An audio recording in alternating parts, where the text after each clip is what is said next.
Hello hi guys, ಇದು ನಮ್ಮೂರು ದೇವಸ್ಥಾನ ಶ್ರೀ ಒಡಸಲಮ್ಮ ದೇವಸ್ಥಾನ. ನೋಡಿ ಫ್ರೆಂಡ್ಸ್, ಇವತ್ತು ನಾವು ಈ ದೇವಸ್ಥಾನಕ್ಕೆ ಬಂದಿದ್ದೀವಿ. ನೋಡಿ, ಈ ದೇವಸ್ಥಾನದ ಸುತ್ತಮುತ್ತ ಎಲ್ಲ ಅದ್ಭುತವಾಗಿದೆ. ಈ ತಾಯಿ ಪವಾಡ ತುಂಬ ವಿಶಿಷ್ಟವಾದದ್ದು. ಸೊ ಯಾವಾಗಾದರೂ ಬಂದರೆ ಈ ಕಡೆ ಈ ದೇವಸ್ಥಾನವನ್ನು, ಈ ತಾಯಿಯ ದರ್ಶನವನ್ನು ಪಡೀರಿ, ಚೆನ್ನಾಗಿರ್ತದೆ. ನೋಡಿ ಫ್ರೆಂಡ್ಸ್,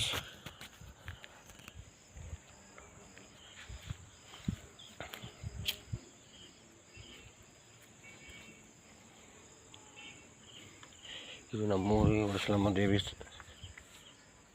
ದೇವಸ್ಥಾನ ಆವರಣ ಇದು.